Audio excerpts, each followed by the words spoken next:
Hey everyone, how's it going? It's Anthony Cosenza with the Orange and Black Insider. We are already on episode number 15 of this podcast, if you can believe it. And we're coming off a very interesting week when we talk about the Bengals right now. They went to London, a very interesting game against the Redskins. We'll talk a lot about that, as well as some other news and notes and different things that the team is trying to do on their bye week. Even though it is a bye week, it's not necessarily a slow week. And we're gonna talk about a lot of things tonight on the Orange and Black Insider. I'm joined by Connor Howe and Scott Schultze. Scott, how are you? Good. Tired. Yeah, you've had a lot going on the past few weeks, right? Yep, but I'd say other than that, pretty good. Probably a little better than Nugent's doing right now. Yeah, better than a lot of Bengals. Yeah, better than a lot of Bengals players are doing right now. Connor, how are you doing? Are you recovering from a tie? I'm recovering from waking up at 6 in the morning still, but yeah, doesn't that just suck? Oh, that was the worst. It was so bad, but I mean, it's kind of the worst result when you're going to a bye. I mean, obviously a loss would be worse, but I think going into a bye week and you have 2 weeks to just sit on a tie is like brutal. For full disclosure, part of I have this routine that when I watch Bengals games, and a lot of it is watching it with my older brother. And what we do is we kind of get some exercise beforehand, and then we kind of eat and drink and be merry during the games. And it's already hard enough to have alcoholic beverages at 10 a.m., but they sounded terrible to have any at 6, 7, 8 a.m. on a Sunday. So a little bit of a different feeling, at least for me, watching that game. And then the game itself was pretty exciting. So let's dive right into that. Scott, the Bengals ended up tying the Redskins 27-27, and they played 5 full quarters of football. There was a lot to like, a lot to dislike. Aside from probably the tie itself being something that's a disappointment on your end, we go through the weekly disappointments and those who impressed or things that we liked in a game. Give us some observations on both of those ends in the tie between the two teams this week. I found it kind of interesting that looking at the Bengals' history, they have a lot of ties. This is the second time in 3 years that they've tied, which is very unique for an NFL team, especially when you get the full 15 minutes of overtime to try to break the tie. And the last time was against Carolina 2 years ago, and it was kind of the same thing. Nugent missed a kick, and it kind of cost them. So it's just kind of frustrating because after that game, I know a lot of people were, we got to get rid of this guy. We have to bring someone else in, and they've stuck with him. And last year it got no better, and this year, he misses an extra point and a field goal. And, yeah, it's the same. It seems like the same thing over and over. So tie is obviously very frustrating, especially as you guys said, getting up at 6 in the morning. And I think a lot of Bengals fans, traveling all the way to Europe or getting up early or, changing your schedule from what you're doing just to have a tie. Yeah. So it's not as bad as a loss. It's definitely a very frustrating thing. It was nice to see the offense move the ball. I just wish the defense would have traveled to London. It's worth mentioning Nugent caught fire after he that Panther game in 2014. I don't think he missed a kick until late in the season. Yeah, so you did do things that you did like, correct, Scott? Yeah, I'd say both. I liked the offense. I liked that we moved the ball, especially seeing him come back. Yep. I thought was really nice. And I was kind of thinking he would be eased in a little more, especially after his limited use last week. But getting, 9 catches, 100 yards, and a touchdown, pretty good. That's pretty much what fans have been wanting to see all year from him. And AJ Green still got his 100 yards, so it's not like the one was stealing from the other. So yeah, what I liked was definitely the offense. But of course, and then conversely, thing I didn't like, I'll just, instead of an individual player, I'll just say defense. I just 56 attempts or something like that, and 1 sack. We just don't seem to have a pass rush this year. We have good players. I mean, Geno Atkins is supposed to be the premier interior defensive tackle as far as pressures and pass rushes, and I think has the most sacks for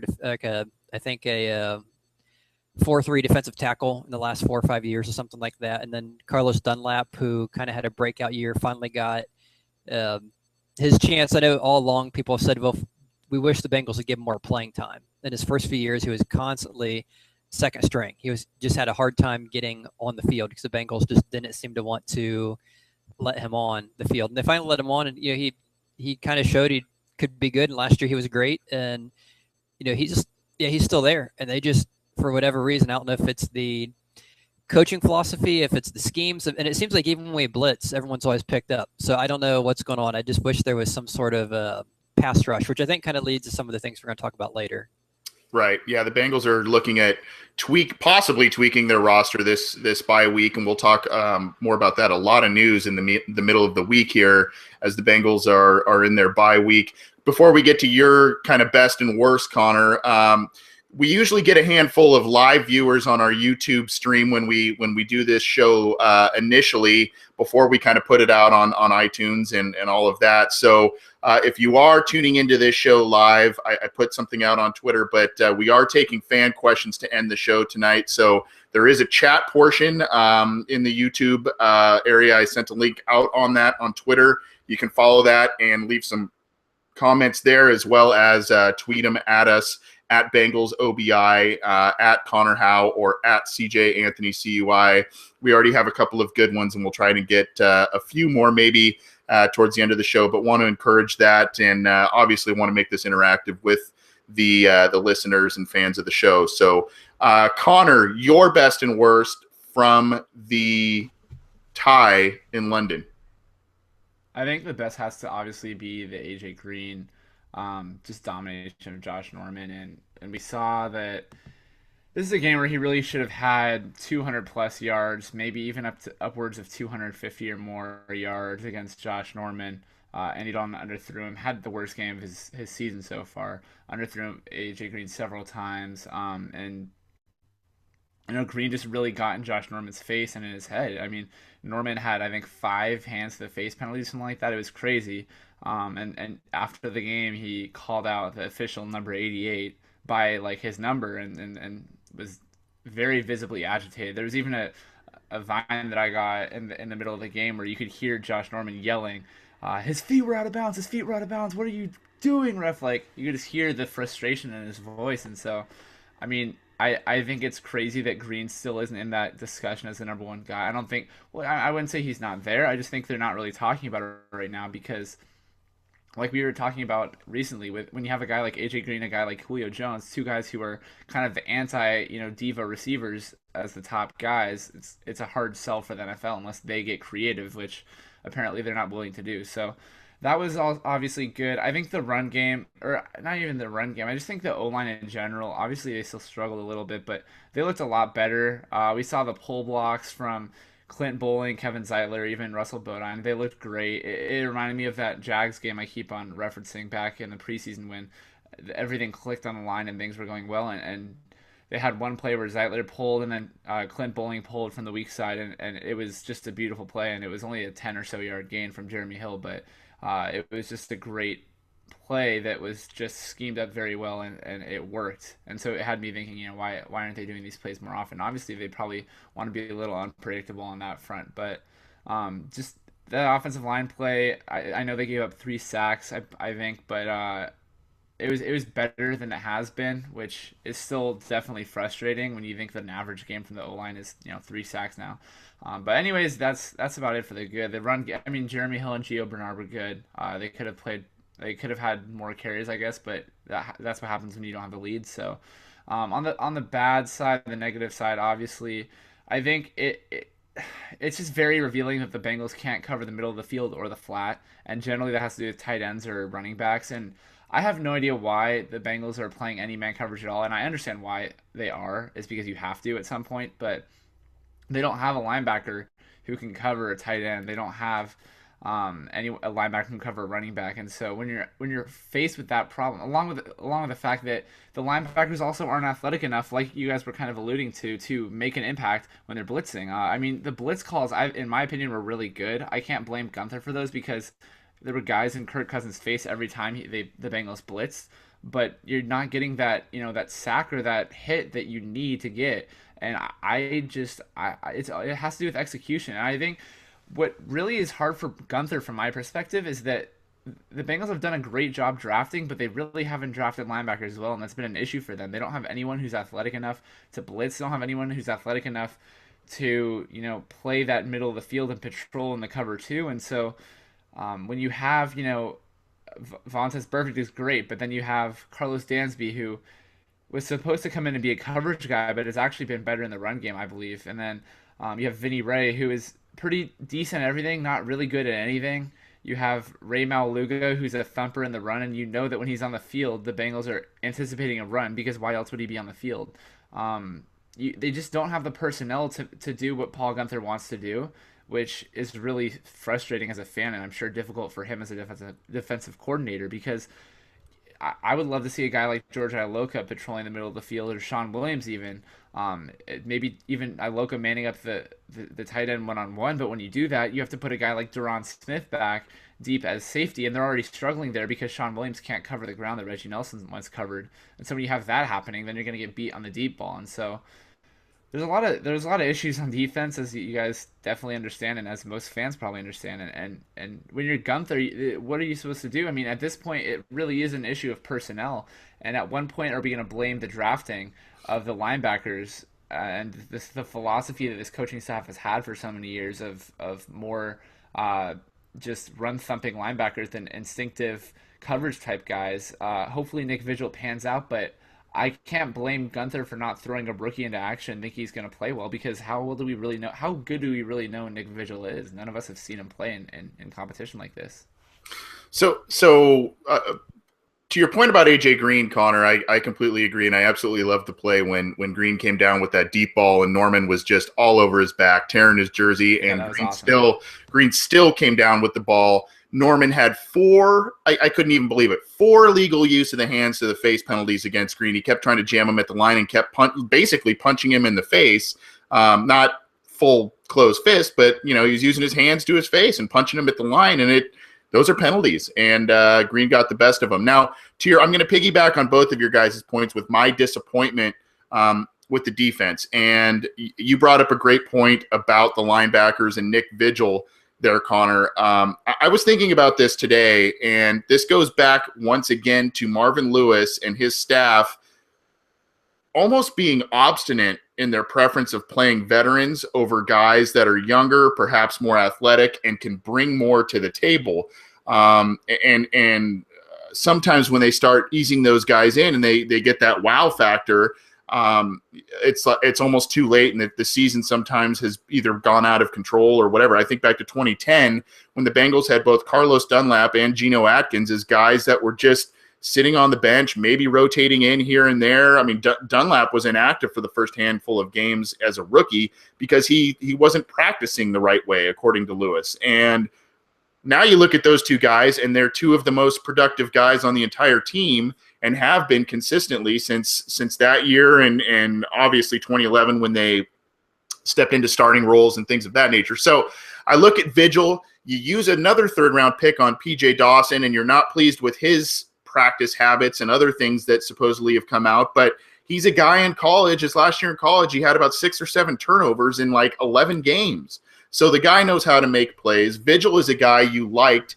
as a team in this draft because he could change directions quickly. He can cover a lot of ground, and it seems like if you're failing to cover tight ends with Aloka, Williams, Burfict, whoever else, I almost kind of disagree with you a little bit, Connor, when you say you're reluctant to try those guys. When Jordan Reed and Vernon Davis have almost 200 yards receiving as tight ends, it's almost like how much worse could you get at some point?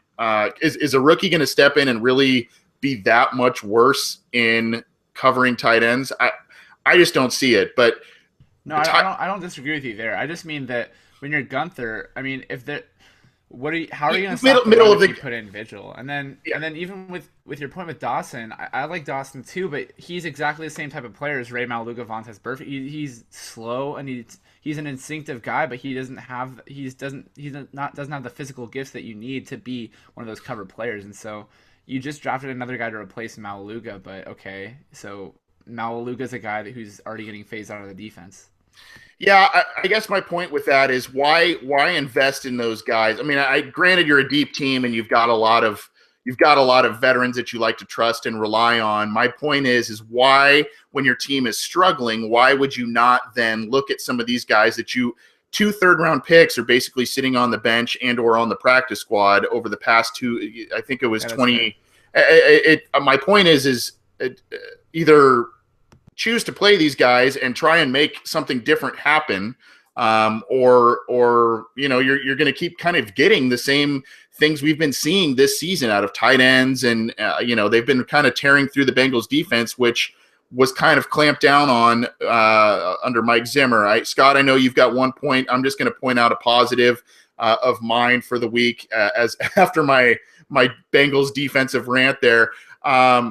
I put a post on Cincy Jungle about this, and if you rewatch the show, the game itself, you'll notice Giovanni Bernard, and I gained a brand new respect for the guy, and I already had a lot of respect for him. He was a great receiver. He can run with the ball. I knew he pass blocked probably better than Jeremy Hill, but I didn't really notice how effective he was over the years until Sunday. He stuck his nose in and blocked a number of players that got through the offensive line, be it through blitzes or just missed assignments by the offensive linemen. And I don't know. I just simply that just really stood out to me in that game. And I thought Giovanni Bernard, aside from obviously contributing on the ground, and he had a rushing touchdown, his blocking in the passing game, which has mightily struggled with this team this year, I thought he did a good job. So not to toot my own horn, but if you kind of want to see what I'm talking about, I do have some video clip examples on that post on Cincy Jungle, so go check it out. Scott, you had another point, I think, about overtime. Yeah, and this kind of builds on what you're saying about Marvin Lewis's philosophy as far as who he's playing, not playing, how he likes to play the veterans. He kind of has this mindset. And one thing I've noticed now that I'm doing the Cincy Jungle post where I'm looking at all of his press conference comments, he says some things that after you look at enough of these press conferences over enough weeks, you kind of start to see kind of his mindset. And it's kind of disturbing as a fan. And the example I'll bring is he was talking about the overtime. And the question was, essentially, man, this kind of sucks. You guys got a tie. Do you wish the rules were like college? Do you wish the rules were different, where you could actually come out with a win? And his comment was flatly, no. He liked it how it used to be, first score wins, and his mindset. His reason was, hey, we've already played a full game. No reason to play anymore. They've played as much as I want them to. Let's kind of get off the field and call it done. If it's a tie, it's a tie. And I just can't imagine, wanting to have a head coach whose focus is not on, I want to win. I want to win. You look at some of these coaches. That's a fantastic point. And I have to assume, no, granted, I don't know them personally. I have to assume it's someone like Bill Belichick or any other number of coaches, Vince Lombardi, whoever. Their mindset is, we're winning this game. We're going to do whatever we can to win this game. If we have to play, 3 days, we're going to win this game. We're not going to say, okay, yeah, we put our 60 minutes in, let's clock out. It's not a clock in, clock out. I mean, it can be, but you don't want it to be. You want the players you obviously follow the example of the coaches, and you want the coaches to be the guys who are like, yeah, we're going to drive, we're going to push. We're not just going through the motions. We're not going to say, yeah, okay, we did our 60 snaps, we're good. And you just don't get that from him. And some of the other things that he does where you just don't get the impression that he is focused on winning. Because he said, yeah, playing your best players. Well, no, I want them to practice a certain way, and I'm going to give a deference to the veterans, even if they cost us games and can't cover people and miss kicks, because that's just, that's what we do. We kind of go through the motions. We kind of come in, we clock out. And he said other things in his previous press conferences that when you kind of put them all together, it just kind of scares you that you don't have a head coach who's driven to win, and it's kind of disturbing. Yeah, that's a great point. Go ahead, Connor. I was going to say, do you think it's that, or do you think it's just him saying stuff because he doesn't want the media to take it and run with it? Because I think he seems like a guy who kind of, in his fairness, I think he doesn't really like it when the Bengals are in any of those big headlines. Do you think maybe that has a part of it, or do you really think that that it's just he really doesn't have any sort of drive?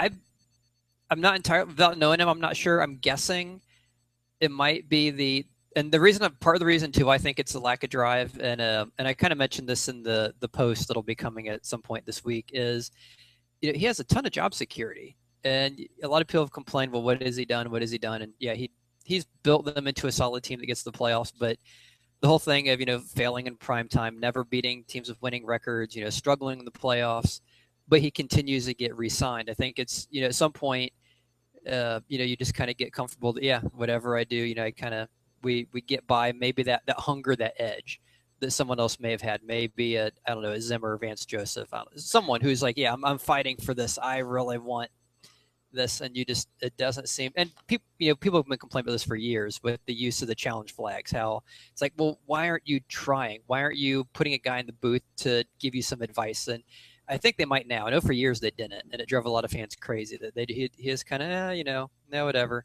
And there's just not that insane hunger that you would hope would be there. Well, I mean, Belichick isn't very demonstrative either in his press conferences. No, but I get the impression he's doing whatever he can to win. That's exactly right. And Marvin Lewis has never been a killer instinct kind of coach. He's been a build a solid team, get a lot of talent, get some solid coordinators, and practice the right way, do things the right way, kind of like a Steelers or Pittsburgh team kind of preaches in terms of building a specific kind of culture, but he's not that killer instinct. And not only is that a great point, Scott, but it's a great segue about the tie itself. So going back to your comments about Marvin Lewis, if I'm a player, that would drive me nuts, not hearing that the coach if he's kind of indifferent on a tie. I would be very upset about that, especially in the sport of foot. If we're talking about soccer, where there's a lot of games, you have many more games to play. That's one thing, and ties are kind of part and parcel of that sport, unfortunately. But you're talking about football. There's 16 games in a year, more if you're lucky. And it's kind of one of those gladiator-esque type of sports where it's based on physicality and macho men, the whole thing. And you've got a coach kind of saying, well, we tied, that's okay. I don't like that. Now, Scott, I'm going to let you build on your comments here about the tie. A lot of people this week with the Bengals tying the Redskins, some kind of have the Marvin Lewis attitude, which is, okay, well, it's a tie, it's not a loss. Some kind of have the attitude of, it feels just as bad as a loss. It's unsatisfying. AJ Green himself described it as quote unquote blah. As you look at it, especially with the Bengals needing to kind of get a win to get to 500 right into the bye, does a tie feel like a loss to you? Or does it feel like, it still feels better than a loss, obviously not a win, and it could end up actually paying dividends for the Bengals, maybe in a wild card scenario or that sort of thing? I think the only positive thing that I would take from the tie is just I think they got outplayed for much of the game. So in that regard, I'm kind of happy that we shouldn't have won, but at least we got a tie. But that being said, I think a tie is essentially a loss, maybe like a loss plus. So it's like, it's almost as bad as a loss. The reason I say that is each team's going to get 16 games. So everyone's starting with the same number, and you look at playoffs, and it's how many games did you win? They're going to be going up against teams who have, 9, 10, 11, 12 wins to make the playoffs. So that's one less win you have right now than the rest of them. So the only place that's going to come in mathematically is, okay, you're starting with one less win, so you aren't going to have that advantage. You're going to be behind all those teams. The only advantage is a tiebreaker. Let's say the Bengals and, I don't know, someone else ends up with 9 wins, and let's say the Raiders or something. Well, you have that tie instead of an extra loss. So it helps you there. But the whole thing is, how many wins can you get? Because you really need, to get that 10th, 11th, 12th win, and you don't have it. So in that regard, I'd say it's worse than obviously it's worse than a win, better than a loss, but I'd say it's much worse than better, because you're sitting behind all those other teams as far as the number of wins to make the playoffs. Right. Connor, same question to you, but as you look at the AFC North standings, believe it or not, the Bengals, even with that tie and with a currently just under 500 record, they're in second place in the division. Steelers are 4-3, Bengals are 3-4-1, Ravens are 3-4, Browns are 0-8. Obviously, the Browns season is pretty much lost at this point. The Ravens and the Steelers actually face off this week in a very interesting game, so that'll kind of play some different, especially with the Bengals on a bye, that'll play some different roles in what the division standings are going into Week 9. But what are your thoughts on the tie? I mean, do you feel as if it feels like a loss? Do you think the players feel that way, or do you look back at, gosh, what was it, 2014, when the Bengals went 10-5-1, and that actually helped them get into the playoffs based on some other teams that were 9-7 and 10-6 and things like that. What do you think about the tie? Yeah, I mean, it's obviously not ideal, but I think from my perspective, you kind of just have to move past it. And like Scott touched on, the Bengals got outplayed in this game, making no mistake about it. No matter how well AJ Green, Tyler Eifert played, the defense didn't play well. The offense didn't make enough. I mean, the offense scored 4 touchdowns, but the Redskins were 1 for 4 in the red zone, and they missed 2 kicks, one of them being a 34-yarder in overtime that would have been a walk-off. So just those 2 numbers alone make it a game where I just don't see that the Bengals should have won that game. If you just look at the box score and just understand the momentum of the game, is that the Redskins were up at halftime. The Bengals gained momentum again, and Dalton fumbled, and you just knew, all right, it's game over for the Bengals. But they somehow pulled a tie out of their back pocket, so I'll take it. And that being said, I mean, like you also mentioned the AFC North standings. I think it's a winnable division, even at maybe 9-5-1. I don't. It just is going to depend on the Steelers. If the Steelers are the Steelers of last season, then the Steelers are going to win the division. If the Steelers are the Steelers of this year, which so far they've been okay, but Ben's been hurt. Bell and Brown have been great, but okay, one of them might get hurt because it's just the Le'Veon Bell runs really high and he's pretty susceptible to injuries. Just it is what it is, and I think that, and with the Steelers having 2 games left against the Ravens, who have dominated them in years past, it's just one of those things. And the Steelers also have a couple of teams where they look like trap games because Mike Tomlin's a better coach against good teams than he is against teams that don't know how to win games. It's just one of those things where I think the AFC North is still up for grabs if the Bengals play well in the second half. And you look at, I think the number one point you have to look at as a fan is the AFC West, because you look at all 4 teams. And, I was going to bring that up. Yeah, 3 of the 4 teams have a fatal flaw. So the Raiders, not only is the defense easily a fatal flaw for them, but Derek Carr, numbers aside, Andy Benoit from the MMQB wrote a great column on why Derek Carr isn't this MVP caliber quarterback everyone thinks he is. And yeah, he has, I think, like double-digit touch. He has like almost 20 touchdowns with, I think, only 3 picks. But if you watch him play on film, I mean, this is a team that had 23 penalties, or I should say, well, yeah, they had 23 penalties. So what does that say about the team? But also, they had 600 yards to the Buccaneers, 200 something yards, and it took them until overtime to win that game. So it's just one of those things where no matter how efficient the offense is, they had 600 yards and scored less than 30 points, and at the same time they outgained their opponent by like 400 yards and took till overtime to win the game. That's a fatal flaw for the Broncos. Obviously, you have Simeon as your quarterback. I don't know about that. C.J. Anderson's probably gone for the year, and the defense is still good, but is it this defense from last year? I wouldn't say it is at this point. And then you look at the Chargers and just injuries, and they're the unluckiest team in football aside from the Bengals, I would say. That's a fatal flaw. It's funny that the Chiefs, who are the team I trust the least, are still the most trustworthy division in the AFC West, because though they're not great at anything, they're good at everything. Justin Houston's coming back. And so that's a team where, even with Jamal Charles potentially being out for the rest of the year, they're a great team.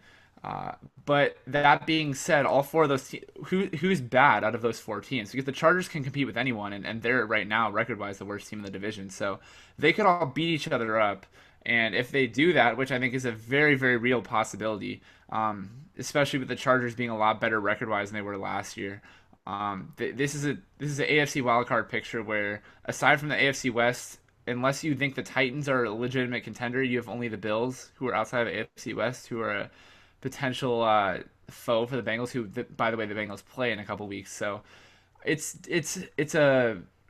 really, there are no good teams in the NFL, let alone the AFC, let alone the NFL, outside of the New England Patriots. I mean, they're on another level. The Broncos are probably the second best team in the AFC, and they barely beat the Chargers. They lost to the Chargers 2 weeks ago. So it's, no matter how bad the Bengals are playing right now, things could definitely be worse. They're still in it record wise, and they have the talent, like we've seen through the past 2 games in Washington, or in London, I should say, and then against Cleveland, where AJ Green destroys Josh Norman. Tyler Eifert gets 100 yards in his first start.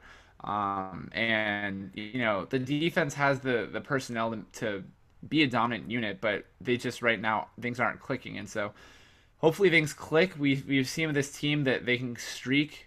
They went 7-1 the second half of 2012, starting off coincidentally with a game against the Giants, who the Bengals will be playing in 2 weeks after their bye. So I don't know, man. We'll see.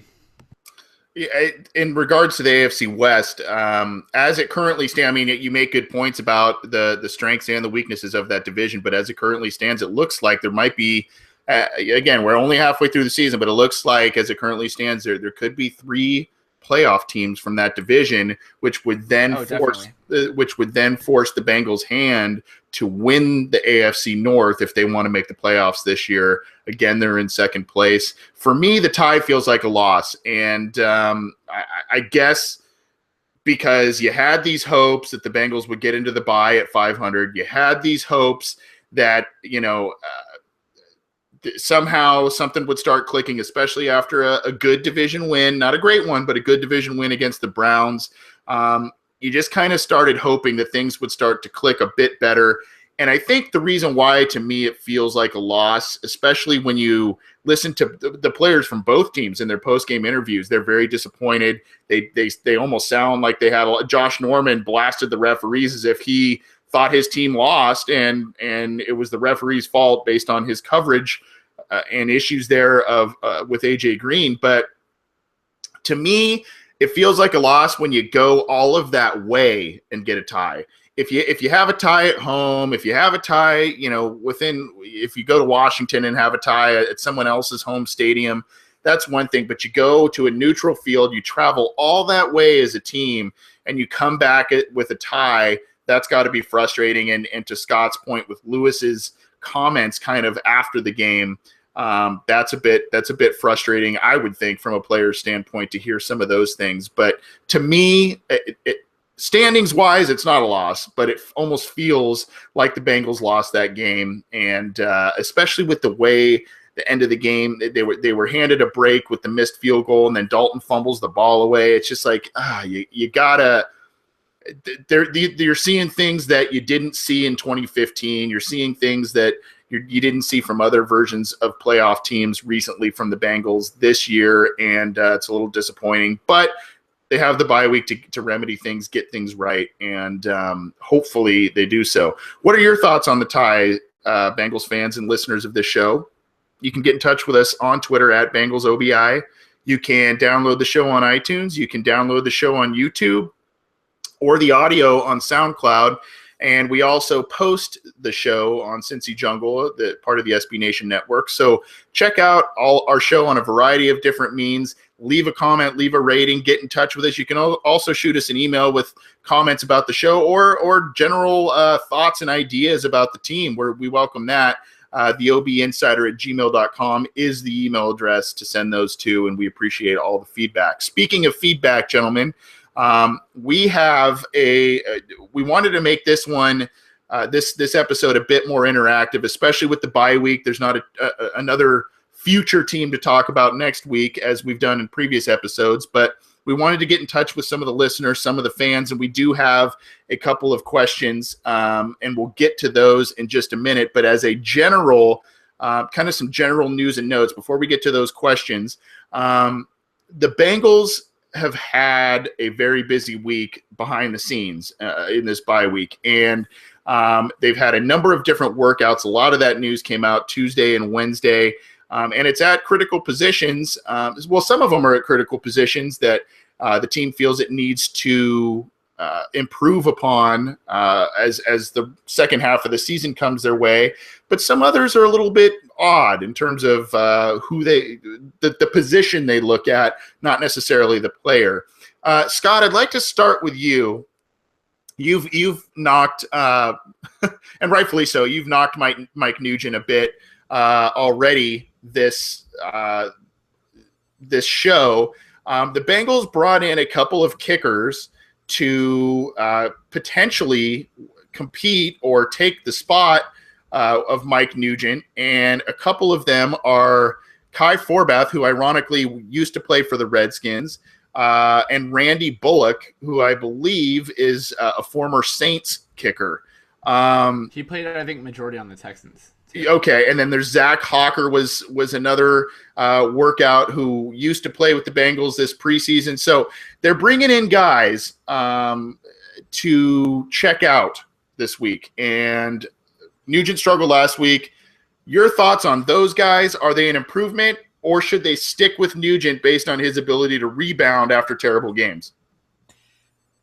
I like it because I think it kind of shows at least they are doing some due diligence.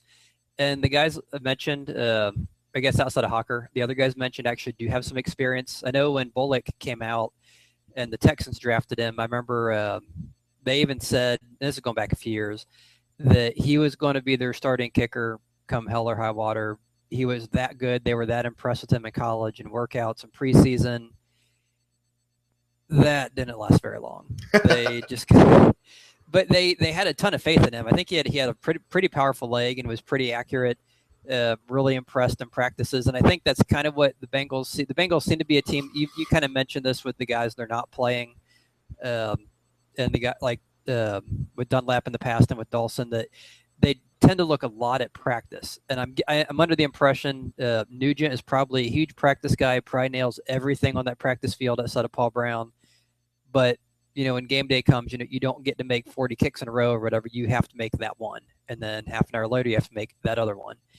And that's so I'd be surprised if they sign any of these guys, because they're probably just looking at, hey, let's line up, make a dozen kicks, see how many you make. We'll move to the left, move to the right, move up, move back.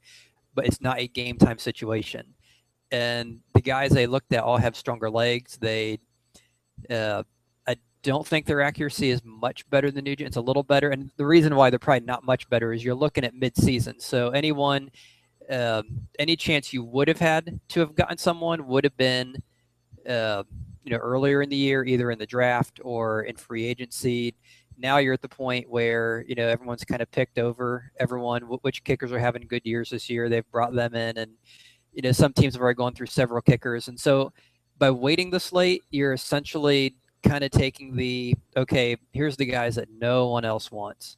I really wish they would have been more proactive in the preseason, given that Nugent really hasn't done much for the Bengals since his first year, and he's been below league average for the last 5 years. So that being said, it would have been nice if they would have brought some real competition. Usually it's a Zach Hawker or Tom Oberski, or that John Brown, the guy who had never kicked the field goal in college. It's people who don't really seem to have a legitimate chance to pass them up. It's guys that, okay, they're just, a camp body at a kicker position to help with kickoffs and, occasional kicks and whatever. And, but yeah, I like that they actually are doing something. I think it's probably too little too late with the guys. I think Forbath would have the best chance. I think from what I remember, he had some pretty decent years in Washington. Maybe not phenomenal. I mean, he's not Justin Tucker or Steven Gostkowski, and obviously if he was, he wouldn't be available in the the 8th week of the season. Another guy I don't think they'll bring in, but I think a lot of Bengals fans in hindsight were upset to see them go, is Josh Brown, because he had a great year when Nugent got hurt, and there was the big debate at the end of the season, who do we keep? And a lot of people wanted Josh Brown, and the Bengals were like, nope, Nugent's our guy. He's the guy that's, who we want, who we've had, we're sticking with him. And then I think since then, Brown has had a much better career, except for this year, and that's, a whole nother issue. So right. You're obviously glad you don't have him this year. So I was happy to hear the bring guys in. Didn't keep him around. I just, if they signed any one of those guys, I would be floored. Yeah, I'd be Brown. happy, but surprised. Yeah. Brown was a guy after he left the Bengals. He actually, if I remember correctly, went to the Giants, and I think he missed one field goal the entire year or something. I mean, it was something crazy. And it was like a 50-plus yarder that he missed, and he was just incredible. Now, obviously, I think based on all the stuff that's come out, he's kryptonite. You can't sign a guy like that, even if with Nugent struggles. Personally speaking, I saw a lot of Kai Forbath out here on the West Coast because he played for UCLA, and he was one of the best kickers in the country when he was playing. The big knock on him, from what I understand, he's got a weak leg on kickoffs.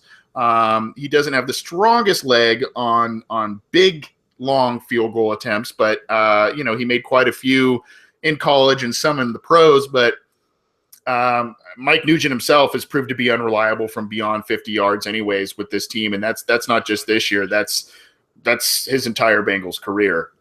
So I would, again, I'm kind of with you. I think Forbath would be the one guy that they might look at to make a change. With Nugent, I don't really see it happening. I think much like some of these other moves, it might be just, the team sending a message to the players that, you know what, we're 3-4-1 and we're not happy. We're not happy with things. We're not happy with certain positions. We're not happy with certain performances, and we got to do something. And we might make some moves here. We might just try and challenge you to step your game up by bringing in these guys.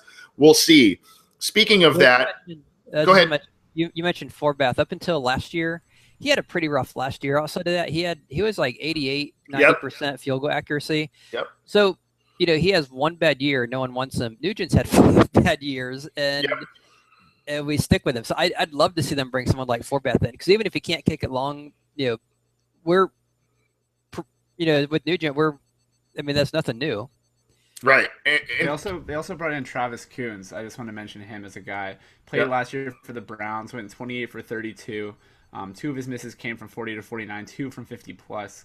I don't know how he uses a kickoff kicker. I think that's also something that is kind of goes under the radar talking about is because Kevin Huber isn't going to kick kickoffs to the Bengals. It's been Nugent predominantly, and so if there's a guy like Forbath, but he can't kick kickoffs, you're downgrading at the kickoff kicker and a kicking position. So I think Coons would be another interesting guy if he was good at kickoffs. I really don't know. Yeah, that's a good point. But you also have to now look at the change in the kickoff rules, and a lot of teams now are preferring to almost not kick it into the end zone, and because a touchback gets you to the 25, and now a lot of times these shorter kicks will get you more to the 15 to 20 yard line instead of the 25 on a simple kneel down. So that's something to kind of, if you want to play a little chess game there. But we all know kicker is the weirdest position in the NFL based on who teams prefer. The same guys get a number of jobs. It's this weird fraternity.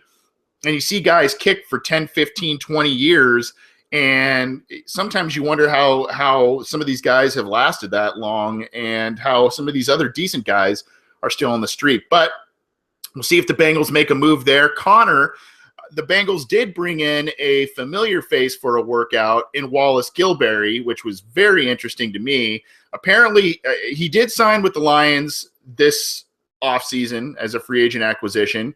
He is, I believe, in his early 30s. I want to say about 32 years old. Spent a handful of years with the Bengals, and a couple of them were productive, a couple of them weren't, but still a valued guy on that defensive lineman. He went to the Lions. Apparently he left with an injury settlement, and the Bengals brought him in for a workout this week. Your thoughts on Gilberry? And we talked about, I think it was Scott that said 50-plus attempts and 1 sack on Sunday. Is Gilberry gonna help in terms of that rotation?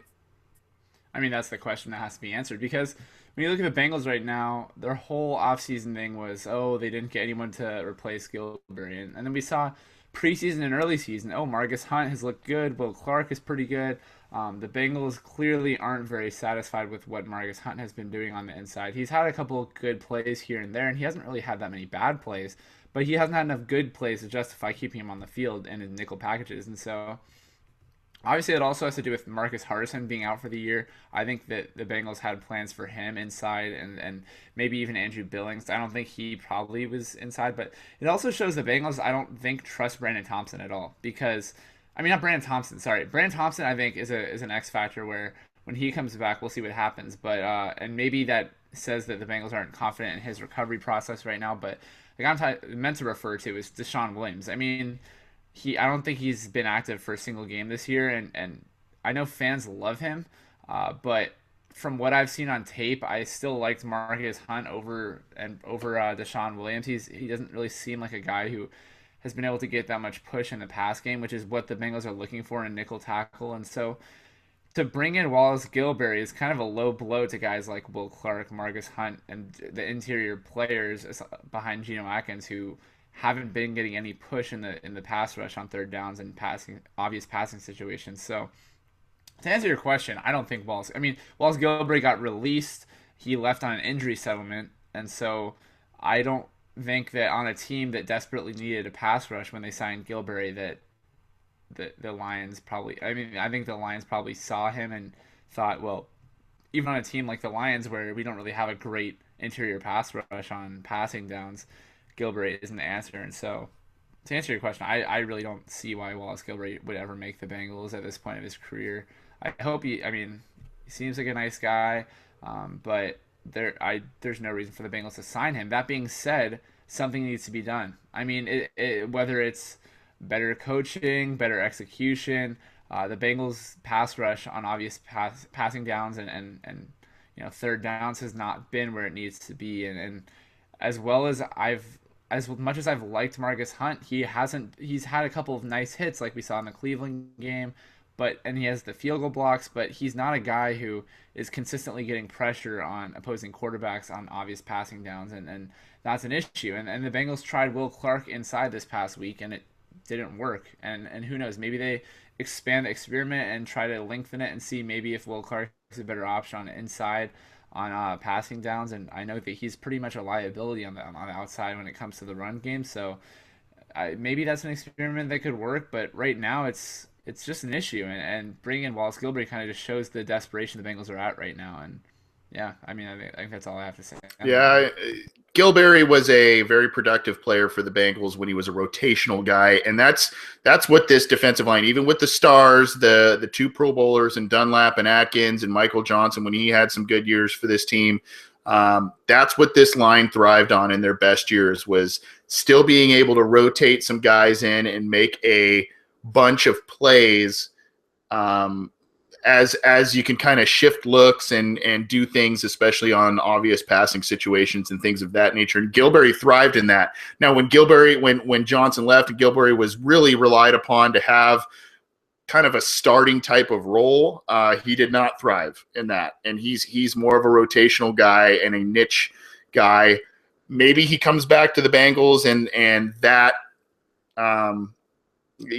being in that scheme that he did have some good years with, maybe that rejuvenates him and it gives the entire Bengals defense a spark up front. But the pass rush needs to be better this year, and the only guys getting pressure are Carlos Dunlap and Geno Atkins, and even that is a bit inconsistent. Michael Johnson has been basically non-existent this year. I don't know what's going on with him. Not that he's a pass rusher savant, but just not the same player we've seen over the past handful of years in his duties on the right side of the line. So it's kind of like with Malaluga, because you see that he's a guy who he's better. He's way. I mean, for people who like to be critical of Michael Johnson, he's exponentially better than Will Clark in the run game. Will Clark bites on almost everything, and I think the Bengals don't want him on the field in obvious rundowns because he is not a quality player in the run game, at least at this point. Hopefully it's better, but it's the same thing with personnel is that you know that when Michael Johnson's on the field, the pass rush isn't going to be as effective. You know when Will Clark's going to be on the field, you're going to be able to run to his side, and so it's kind of pick your poison with the Bengals defense, and that's a predictable defense. You don't like that.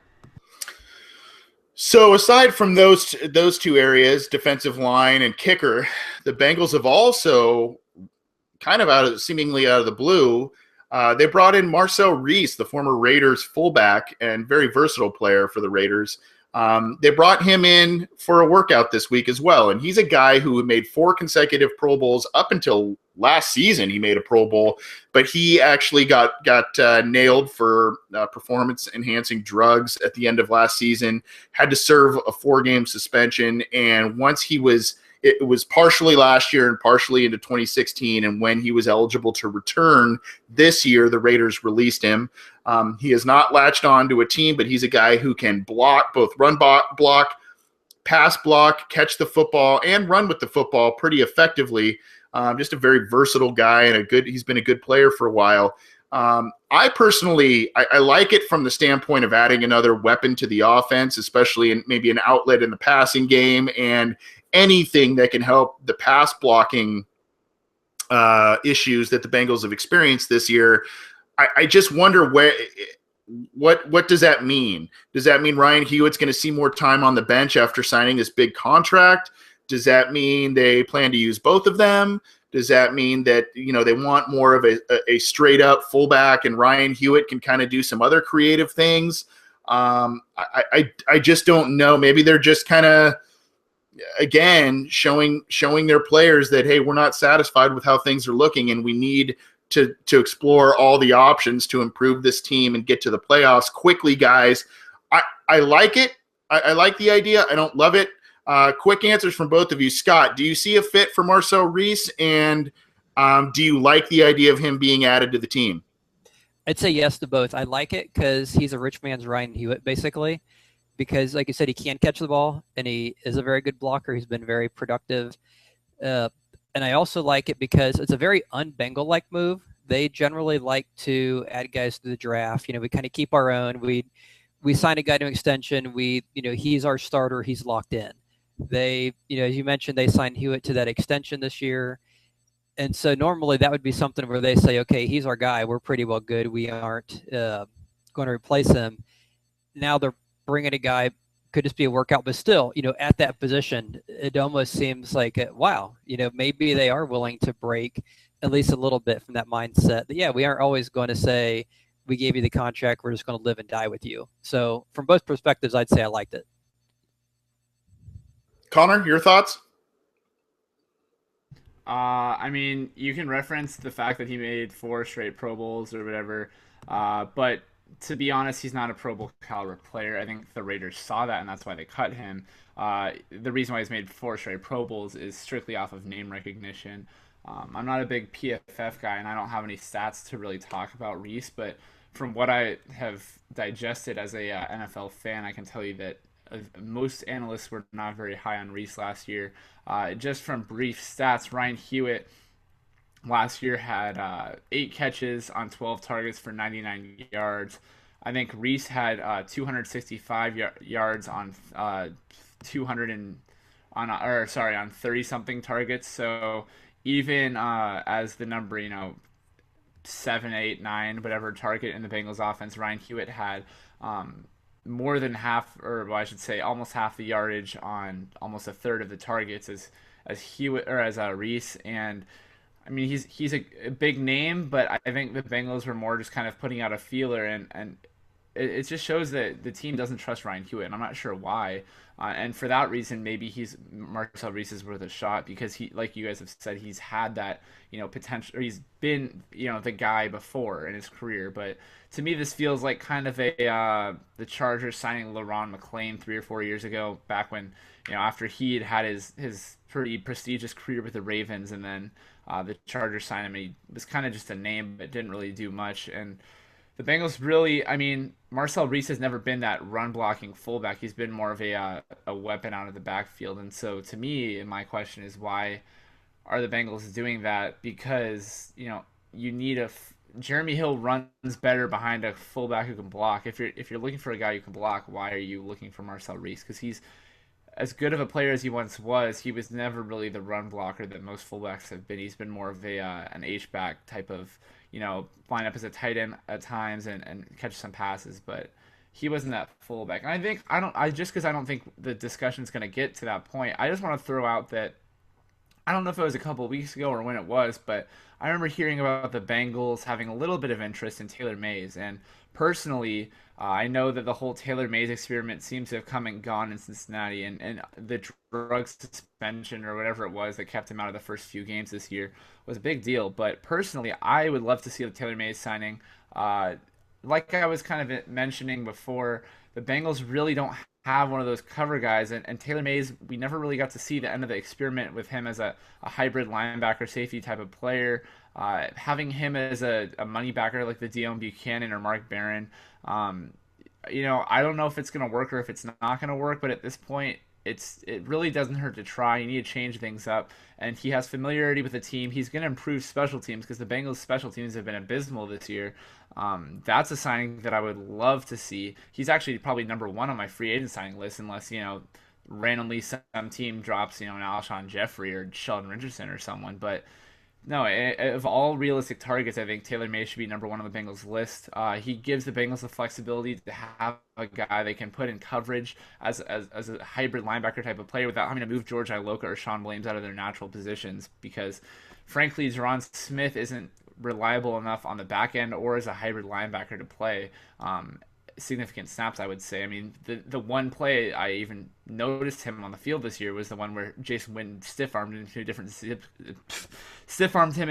zip code. And so, I mean, I love the potential of the Jerron Smith signing or the drafting if they had, but he's still not ready. And I don't know, man. I think that Taylor Mays could be an interesting guy. Well, yeah, I was thinking about that earlier when we started this topic, and when we were talking about the tight end issue. But every time Taylor Mays gives fans and the coaches hope, either he gets hurt, he gets suspended, he ends Something up happens. having a poor game, whatever the case may be. I've always been a Taylor Mays guy, and for those of you who have listened and read a lot of my stuff over the years, I've always been a Taylor Mays guy, but he has just not put it together at the NFL level. I think he could be a good niche player. I agree with you, Connor, but he was a guy they signed this offseason. He had a 4-game suspension. Then I think it extended into an 8-game suspension, so he just might now be eligible. So the Bengals might sniff around him. But with Reese, you could see Hewitt and Reese in the same formation potentially. Hewitt kind of as an extra tight end. Reese as the fullback. I like certain things about it. I just don't like – I don't know where the fit is, and you'd have to probably get creative in order to get him involved in the ways that he was involved in Oakland. And Connor, I do agree with you. I don't think he was the same guy last year, but I do think that has to do with a regime change in Jack Del Rio. That probably has to do with Derek Carr kind of becoming the quarterback, whereas in those first handful of years, there was a quarterback carousel, and these poorer quarterbacks really relied on him more to be one of the bigger weapons in this offense. And then, the Raiders invested in Michael Crabtree, Amari Cooper, and all these other guys, and Reese maybe fell by the wayside a little bit. But I do think it's an interesting situation. We'll see what plays out with all of these guys we've discussed. And the Bengals could make some moves to potentially change the course. What they hope is changing the course of how their 2016 season has gone so far. Let's move on to our final segment, and it's fan questions. We haven't done this for a little bit yet, and with the bye week coming in, obviously emotions running high with the Bengals amongst the fan base. We've got some interesting questions. Some came your way, Connor. Some came to us, both in the YouTube chat room and on Twitter. One is, has there been an update on I'm just going to do this one quickly because it was also asked in the YouTube chat. Has there been an update on Jackson and his return on if it's going to happen this year, and an extension on that? Is Andrew Billings. The Bengals have been, to my knowledge, the Bengals have been very mum on both players. I think William Jackson III has a better shot at returning this year. Billings isn't coming back. Yeah, Billings, Jackson and Pierman. Yeah, Billings, they're going to rest, and I am really bummed out about that one. I think that was the one rookie the Bengals could have relied on very, very heavily this year, even as a rotational guy, and he hopefully would have helped some of the issues we're seeing now. But Billings, it's a redshirt year for him, unfortunately. You're not going to see him. You might see William Jackson the third as the year goes on. If even so, I still think Pearman might be the guy that comes back over Jackson because the Bengals, even though they haven't played great football, the Bengals love Adam Jones at corner.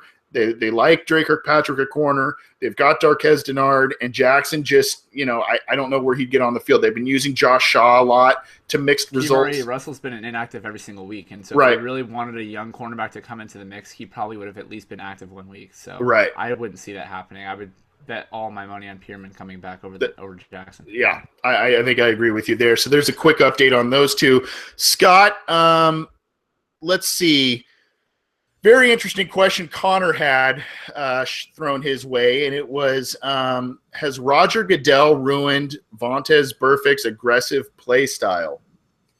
I think he somewhat, I'm not going to say entirely, some of this seems like if you look at what the NFL's done of late, they kind of all came to head with the concussion issue where they were letting guys go back on the field. They were, essentially just kind of business as usual, very old school mentality. You get hurt, you get banged up, you go back in the game. And a lot of it's kind of come to a head of late with some of the lawsuits and some of the different things where, hey, these people have these serious injuries and head issues. And the NFL's been like, oh, no, you guys are making up data. We don't agree, whatever. And so it's finally got to a point where they have to do something. And so they have kind of made some things that look like they're trying to put on a good public face. Hey, we're going to shorten field goals. We're going to have a doctor on the sidelines. We're going to, have all this stuff. And we're also going to penalize Burfict every time he hits somebody hard, because we just know he's a dirty guy because Loose he cannon. just seems to be.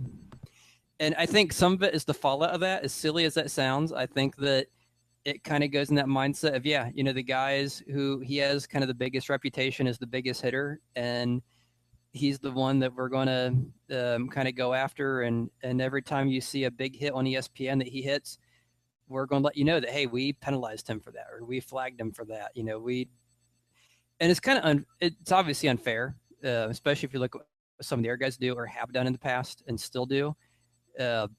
I think they're trying to. I know Marvin Lewis has said in multiple press conferences, we want Vontaze Burfict to be Vontaze Burfict. We aren't really asking him to change, at least public. That's what they say. You have to kind of wonder at some point, if you keep getting penalized for making clean hits and big hits, at some point, are you just going to say, screw it, I'm just going to have to comply? So, there's always a chance. I would hope it doesn't change him, but I do think there's almost a unofficial campaign to target him. He's kind of public enemy number one in that regard, which is kind of unfair, but I do think it's out there, and I do think that it is going to either hit him in suspensions or fines or both. Yeah, and Connor, I'm going to, because obviously this came your way, I want to get your thoughts on this too. Some of the readers at Cincy Jungle actually pointed out a potential weight issue with Vontaze Burfict. He looked a bit heavier, and maybe even a bit slower, and that might have been akin to the suspension. I don't know if that's actually, if you guys have noticed that as well. I tend to agree with you, Scott. I do see a little bit more of a tentative Vontaze Burfict, though we saw him get kind of testy in that Patriots game. Connor, your thoughts on him, and just a side note, apparently there was a lot of fans on Twitter, NFL fans on Twitter, who, when Burfict went out of the game gimpy briefly, they rooted for him to tear his knee and all that stuff. And if you're that person, that's a pretty low point in your life if you're wishing that on somebody, regardless of your thoughts on the player. At any rate, your thoughts on this question and the NFL's potential clamping down on Burfict's style of play, and if that's negatively affecting the Bengals. I mean, it's going to be an issue the Bengals have to deal with. To be honest, I don't think Goodell has really ruined his aggressive play. He's ruined his reputation, which kind of sucks. He's going to get more flags. But if Vontaze is going to be Vontaze, he's going to be Vontaze. And like you kind of mentioned, if Marvin Lewis behind closed doors tells him, you can't be this guy anymore, he's going to just have to deal with that. And It is what it is. I think one point I wanted to touch on for a bit was that just the NFL's whole we believe in, protecting the players little stance is just a bunch of garbage. We saw the whole Cam Newton complaining about the referees making football not fun for him anymore, and it was kind of another one of those poor me Cam Newton moments. When you really examine what he's talking about, forget for a second that he's talking about, oh, I get flagged more than other quarterbacks at a higher rate. But the NFL's defense of that was by saying, well, Cam, we raise you that you have been flagged for, or opposing defenders have, I should say, the referees have missed three unnecessary roughness penalties against you, whereas the referees have missed more unnecessary roughness penalties against 13 other quarterbacks, which is basically saying, hey, Cam, you remember that Broncos game where you got hit like 5 times after the whistle? Yeah, that didn't happen. You only have, since 2013, had 3 missed calls for unnecessary roughness.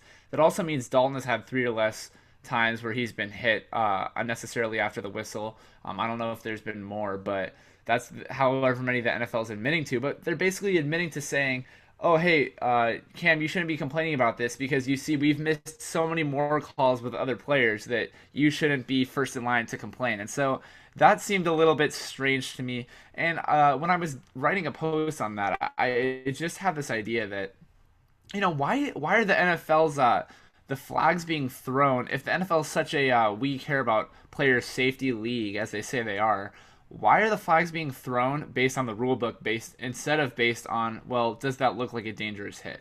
Because we saw the whole George Iloka helmet-to-helmet hit on Deshaun Jackson, which by definition was, a legal hit. But if you're a Bengal fan and you complained about Ryan Shazier's helmet-to-helmet hit on Giovanni Bernard in the playoff game, you need to accept the fact that George Iloka's hit on Deshaun Jackson should have been flagged if you're going by that standard. Because, to be honest, as a fan who wants to see the players stay healthy because I believe that's what's best for the NFL, throw more flags. I don't care. Keep the players safe. I mean, if the NFL really says there's no rule or there's no room for this, unnecessary roughness in the league, enforce it. Stop being so, just half go at it. Just throw the flag and discipline the players and make the game a tiny bit more boring for a year until the players understand it. But I mean, it's just something that has to be done. The NFL needs to just discipline the players when the players are hitting in the helmet. I just don't understand why that's still an issue at this point, because the NFL seems to be so high and mighty about their player safety enforcement, and like we see with Vontaze Burfict, they say, oh, well, we're disciplining Burfict, and by doing so, look at us, we're enforcing player safety rules, which seems a little bit strange. Also a little off, side note, that the NFL deleted my Vine of Sean Williams poking LeGarrette Blount in the eyes. That was a little strange to me, and also strange that since obviously the NFL is going to say, oh, well, we deleted that because you're illegally posting NFL footage on your Vine. Well, every single other Vine of my, I have 100,000 something loops, not all from just that Vine. Every single Vine I've posted was on, was illegally, NFL footage. And so if they really cared about the issue rather than, oh, hey, look, there's a video of Sean Williams getting poked in the eyes by LeGarrette Blount that we didn't find. Maybe if the NFL actually cared about, this illegal Vine stuff, that they probably would have deleted my other videos. So that was a little bit interesting to me. I'm not a conspiracy theorist, but someone connect the dots for me. Well, when they say football is family, they don't mean a good family, I guess. They mean a mafia family or something, yes. Right? Unfortunately, we know this has kind of become part and parcel of the NFL. Their officiating, especially this year, is very spotty and inconsistent. Roger Goodell as the judge, jury, and executioner in terms of suspensions and all of that stuff is extremely inconsistent. You can look at, I don't want to get into this whole political debate type of thing, but you could look at the stuff that's come out on Josh Brown, and you can look at the stuff that's come out with Vontaze Burfict. Josh Brown, with all that stuff, only had a 1-game suspension. Burfict got 3 games for, some dirty play on the field. So, Aaron Hernandez still hasn't been suspended. well, I mean, yeah.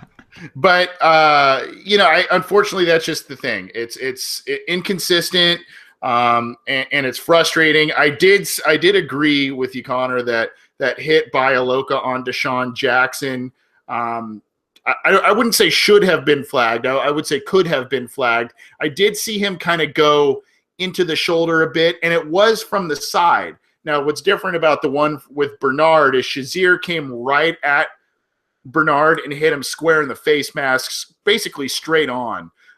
There was a bit of shoulder and maybe some neck area in that. But to me, even though the rule says that's maybe a clean hit, to me that had dirty hit written all over it in terms of all the head-to-head rules and all of that. But and why doesn't the NFL just change the rule book? I mean, well, make that illegal if it's not illegal. Because if you really care about player safety, that's what you do. Yeah. But I mean, it is what it is. There's always going to be inconsistency, even if you see them change the rules and all of that. But good question about that. We've got one more before we get out of here. And obviously someone is already mailing in the Bengals 2016 season because they are asking about draft needs for next year. But draft needs and the NFL draft is always a big thing, and fans are always looking at that. We're now 8 games into the season. The Bengals are 3-4-1. Scott, now you have to keep in mind that Andrew Billings is on IR and will be returning next year. William Jackson III, probably a redshirt season for him as well, will be returning next year. The Bengals locked up Giovanni Bernard, locked up Ryan Hewitt. As you look at some of the glaring issues that this team has faced this year, you keep in mind as to what they kind of have in the bank vault, so to speak, next year in terms of returning players. What do you see as a position where you say they need this and they need it early? I think it depends on if the Bengals are going to be willing to replace their liabilities, which doesn't always seem to be the case. Because I'd say, some of the obvious liabilities would be, at least from my opinion, guys like Sean Williams, Russell Bodine, Nugent, Pecco. And I don't really see them replacing them. I mean, I'd say those are really huge needs, but they just signed Williams. I can't see them replacing a guy they just signed with a better player and moving Iloka to strong safety. I don't see them replacing Bodine. They have been defending him since the day they moved up to draft him, and I don't think he's gone anywhere for a while. Nugent, maybe, but then again, it's hard to say you want to use a high pick on a kicker, especially after all the struggles Aguayo has had. And even Nugent was a high pick as a kicker, and that never really turned out. And as you mentioned, they have Billings for Pecco. So I'm going to say, assuming we don't replace some of the guys they just need to replace, I would say edge rusher, just someone to get after the quarterback, someone to go out on, because we have Carlos Dunlap who does a good job on the left side. Geno Atkins is supposed to be our guy in the middle, but on the right side, we've just had nothing for years. And we mentioned that Gilberry had that pretty solid year as a backup. I think his first year here after the Chiefs had cut him. I think Johnson had one good year when he piled up a bunch of sacks against a backup tackle for the Redskins. But that's just kind of the one thing that I can remember. I just can't think. Probably goes back to Justin Smith. The last time I remember a right defensive end or an edge guy going against a left tackle who was pretty decent. And even Smith was more of I'll get 7-8 sacks, but I'm more of just a complete all-around guy. I'm not He's very Dunlap-esque, actually. Yeah. Yeah. Not the guy that, at least when he was here, that I'm going to compile double digits right. kind of a guy. And so I'd say that's the one thing. It's also a position they really haven't addressed in the draft in a while. I mean, maybe you could say they did with Dante Moak when they picked him over Justin Houston, but outside of that, it's a position they really haven't looked at. They really haven't had much in a long time. So, yeah, 8 games in without knowing what's going to happen, I'd say I'm going to say right defensive end. That's a good call. And obviously championship teams are usually built in the trenches. And I don't know if you mean a true, just to clarify, Scott, are you talking more of a smaller, speedier defensive end, or are you talking more in the mold that the Bengals have always employed in Michael Johnson, Carlos Dunlap? I'd say it depends on who's there. If their season were to end right now, I'm guessing we'd be picking around 13 to 18, somewhere in that range. Yep. So you're obviously not going to get a top 5 guy. So I'd say, assuming they aren't going to move on from I know they love those big, the 6'7", 280 guys. If you have a speedy guy that can rush who's that big, he's probably not going to be there when they pick. So I'd say probably just a speed, true edge rusher guy you bring down in on third down his first year or two. Yep. Eventually evolve him into a more of a 3-down player. Someone like a Von Miller, maybe a guy who seems to be too small, but obviously plays the position very well for his size. But yeah, he doesn't fit the mold, so I don't know if they'd do it, but you never know. I mean, with Moak, they showed that, we're willing to try bringing in someone like that. So yeah, I guess I'd say more a true speed, like a guy who'd fit better in a 3-4. Yeah. Well, that's good stuff. The Bengals, Connor, aren't necessarily movers and shakers in terms of not only free agency, but moving up in the draft. And if they have a first round pick, moving back into the first round to get another pick and sacrificing other picks, that sort of thing. They kind of trust their draft process. And unfortunately, this year, some of that is kind of biting them in the butt a little bit. Scott mentioned some things in the trenches, center and pass rushing. Obviously, right tackle is now an issue, and the Bengals have kind of a conundrum there because Whitworth might be on his way out either next year or the year after that. Cedric Ogbuehi's been a disaster at right tackle, and they haven't preferred to look at Jake Fisher. So Connor, is offensive tackle even somewhere that you'd look, or might you look elsewhere for the Bengals in the 2017 draft? So I'll give you a few things. I think, first of all, the Bengals have 11 picks as of now. It appears to be based on the comp picks they're probably going to get, which means, who knows, maybe they trade up, trade down this year. It's definitely a possibility. I think the Bengals, regardless of how people view them, have been a very efficient team. They value having a lot of picks, but at the same time, I think they're smart enough to realize aren't going to be 11 players who make the 53-man roster if you draft 11 players. They don't have the space on the roster to do that, and the young players generally have a hard time acclimating to the Bengals system. And so who knows, maybe they trade back up in the first round, maybe they trade high in the first round to get one of those.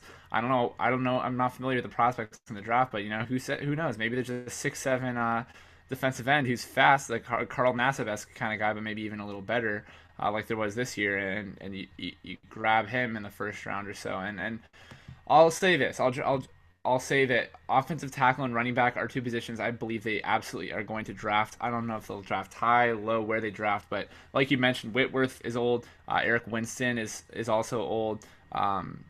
Jake Fisher and Cedric Ogbuehi, regardless of how they're playing right now, are still not ready to start. And I don't think drafting that at that position is going to do anything, because the young players aren't just going to leapfrog over Ogbuehi and Fisher and start. So I think they're going to They're going to draft an offensive tackle or two. I don't know where, but I think it's going to happen.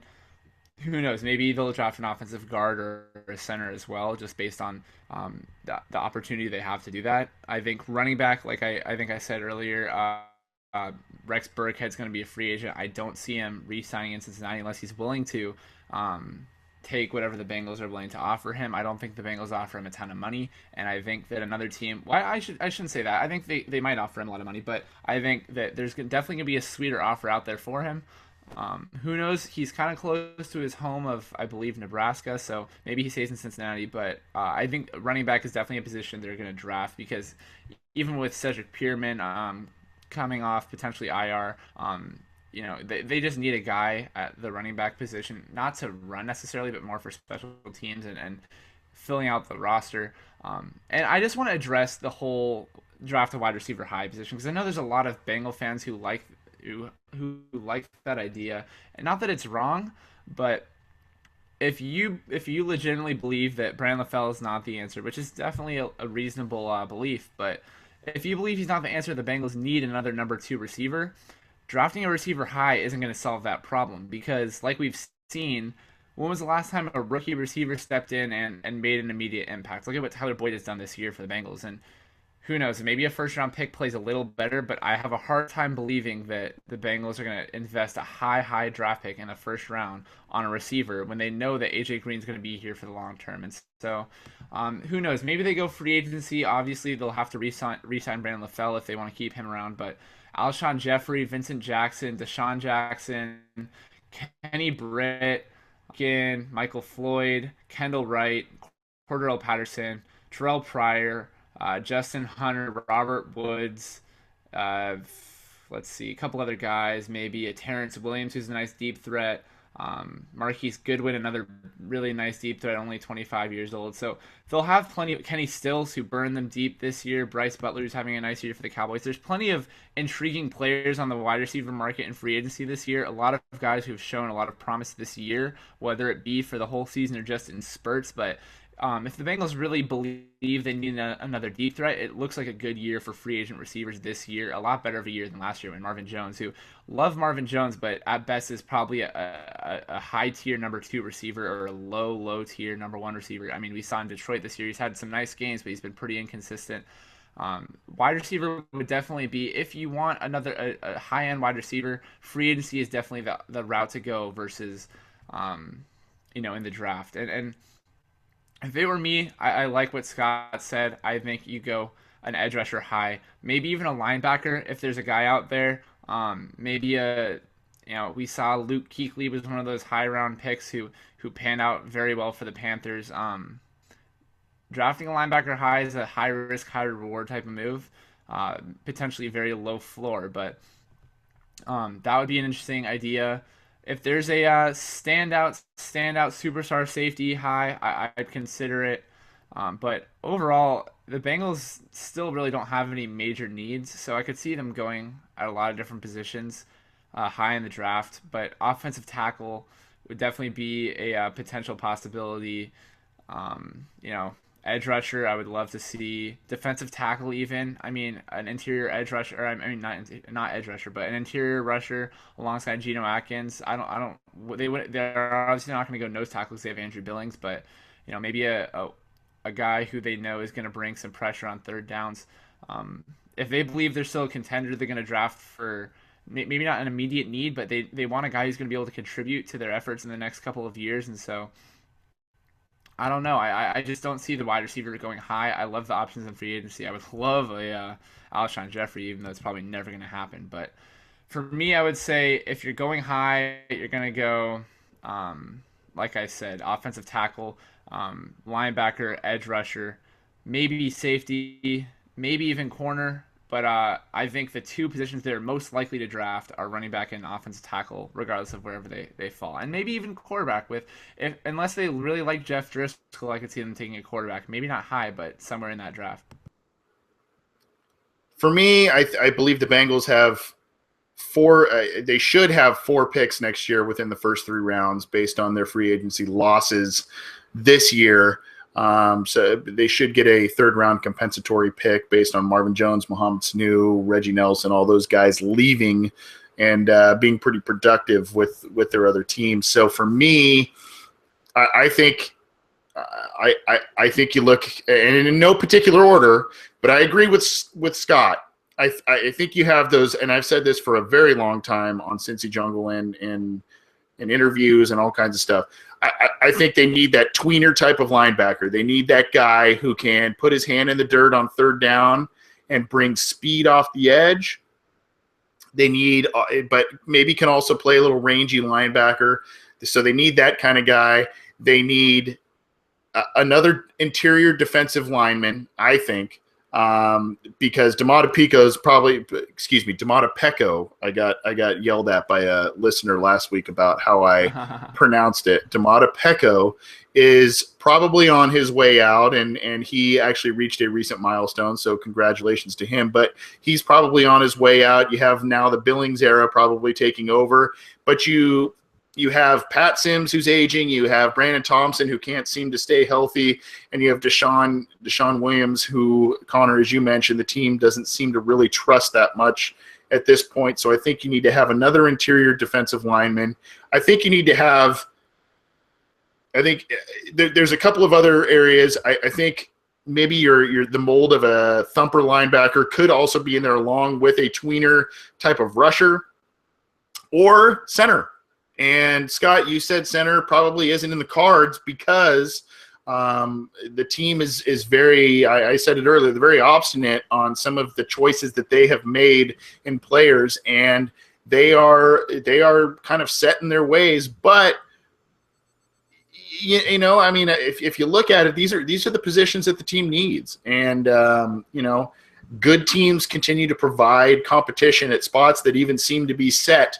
And that's one thing the Bengals have not really done. They've kind of just said, well, let's kind of bring another guy in for depth and not necessarily to push a fringe starter type of player on their roster. And I think that's kind of – I think you're seeing not only a lot of turmoil because of coaching turnover and some player attrition and free agency this year, but also you're seeing a lot of complacency of players who know that they are entrenched starters and they are not at risk of losing their jobs. So I think it's never a bad problem to invest in the trenches. And I think you notice that some of the recent Super Bowl teams have, you know, you're looking at the Panthers, you're looking at the Broncos, you're looking at Seattle.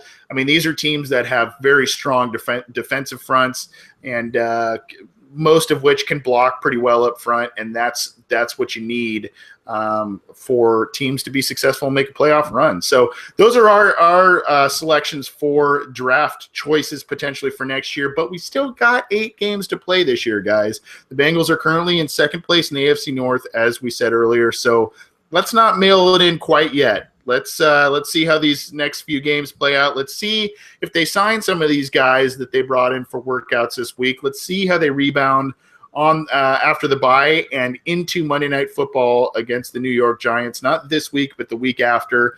That would be Week 10 that they face the Giants on Monday Night Football. So should be a very interesting one coming up there. And the Bengals have a good chance to really right the ship there as well. So thank you to the fans for all of your questions and listeners for all of your questions. Much appreciated.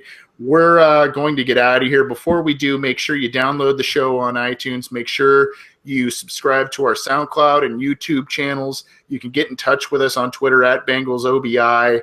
You can email the show, the obinsider@gmail.com, and you can check out the content we have on Cincy Jungle, both the show in its entirety and other segments we've done. So check that out, and much appreciated to all of you who have downloaded the show and rated the show. It's been a lot of fun so far these past handful of months.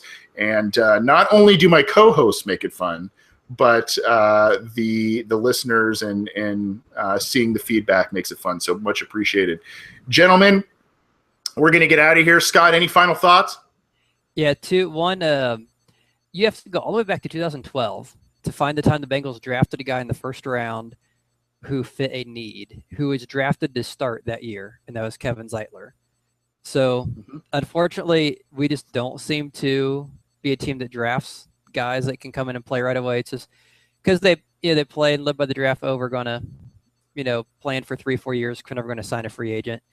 So that's one thought. My other thought is, since we do have a bye week, we are going to have some games, just not on Cincy Jungle, just not Bengals games.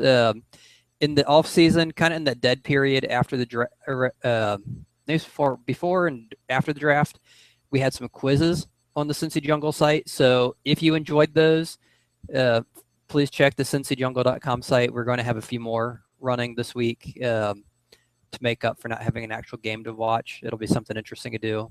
So I don't know if you guys have tried the quizzes before. Some people seem to like them. Those some are people great. Are like, Those are fun.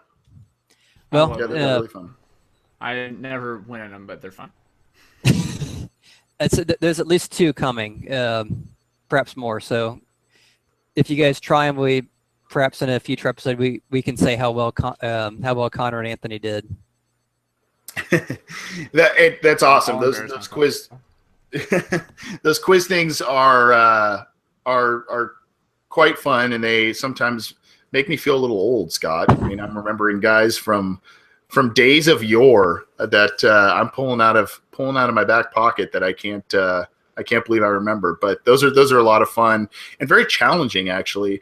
And to your previous point, Scott, I just want to say that that's a fantastic point about the Bengals not really drafting immediately for need, but for future. And while that's great, that also points to their lack of aggressiveness in the draft and in free agency. They don't go out and get they don't go out and move quickly or pay high money for maybe someone viewed as a premier starter. You know, Carlos Dansby is a starter, but they paid, you know, kind of near the veteran minimum for him. And that's kind of the level of performance we've seen from him. So sometimes, go ahead. It's very much a 1980s philosophy of pre-free agency where, you know, there's no free agency. We're not going to bring anyone in. So we're just going to, you know, build a pipeline of what our key positions are. And we're going to lose this guy at this point. This guy, we're just going to have someone to backfill it, kind of maintain the status quo. Yep. And I think while the Bengals have done quite a few good things in the draft and they've gotten high marks over the past handful of years, I think a lot of people have maybe overvalued what they've done lately.